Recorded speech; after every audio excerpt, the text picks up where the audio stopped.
উচ্চ মাধ্যমিক পরীক্ষা শেষ করার পর প্রতিটি শিক্ষার্থীর স্বপ্নের জায়গা হলো বিশ্ববিদ্যালয়। উচ্চ মাধ্যমিকের গণ্ডি পার হয়ে নিজের স্বপ্ন বাস্তবে রূপদান করতে ভর্তি পরীক্ষা নামক প্রতিযোগিতামূলক বাধা অতিক্রম করতে হয়। আর বাংলাদেশের পাবলিক বিশ্ববিদ্যালয়গুলোতে মেধাবী শিক্ষার্থীদের বাছাই করে নেওয়ার জন্য অনুষ্ঠিত হয় গুচ্ছ ভর্তি পরীক্ষা। গুচ্ছ ভর্তি পরীক্ষায় সব মিলিয়ে প্রায় 25,000 আসন রয়েছে। বিশ্ববিদ্যালয়গুলোতে ভর্তি পরীক্ষায় অংশগ্রহণে শিক্ষার্থীদের যাতায়াত এবং আর্থিক সমস্যার কথা চিন্তা করে 24টি বিশ্ববিদ্যালয় একত্রে গুচ্ছ পদ্ধতিতে পরীক্ষা নেওয়ার সিদ্ধান্ত নিয়েছে। বিগত 4 বছর ধরে সফলতার সাথে এই পদ্ধতি চালু রয়েছে। গুচ্ছ ভর্তি পরীক্ষায় অংশগ্রহণ করলে পাবলিক বিশ্ববিদ্যালয়ের একটি আসন নিশ্চিত করার সম্ভাবনা অনেকটাই বেড়ে যায়।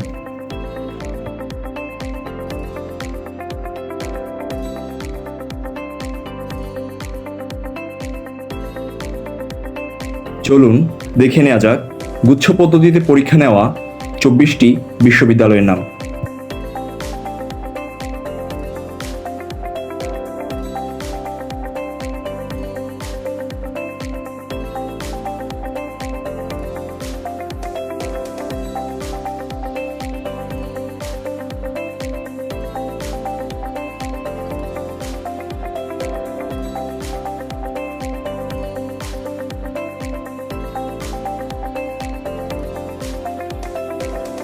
এই ইউনিট বা বিজ্ঞান বিভাগে পরীক্ষা দেওয়ার জন্য এসএসসি এবং এইচএসসিতে আলাদাভাবে কমপক্ষে 3.50 এবং মোট জিপিএ কমপক্ষে 8 পয়েন্ট হতে হবে।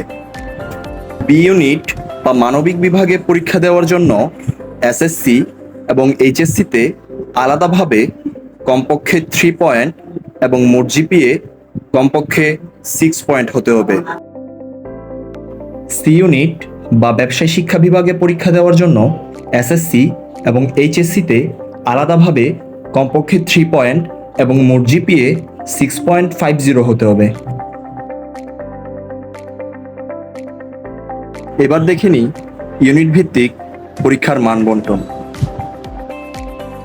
এই ইউনিট বা বিজ্ঞান বিভাগে পদার্থবিজ্ঞান 25, রসায়ন 25, জীববিজ্ঞান 25 এবং গণিত হতে 25 নম্বর সহ মোট 100 নম্বরের এমসিকিউ পরীক্ষা অনুষ্ঠিত হবে।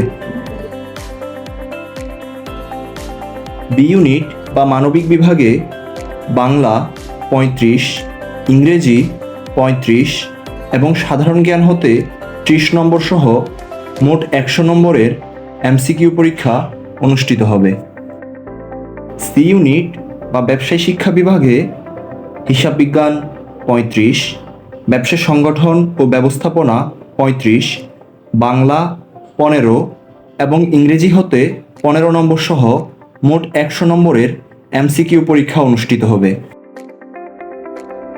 গুচ্ছ ভর্তি পরীক্ষায় সেকেন্ড টাইমার হিসেবে ভর্তি পরীক্ষা দেওয়ার সুযোগ রয়েছে। গুচ্ছ পদ্ধতিতে নেগেটিভ মার্কিং রয়েছে। 4টি ভুল উত্তরের জন্য 1 নম্বর করে কর্তন করা হয়।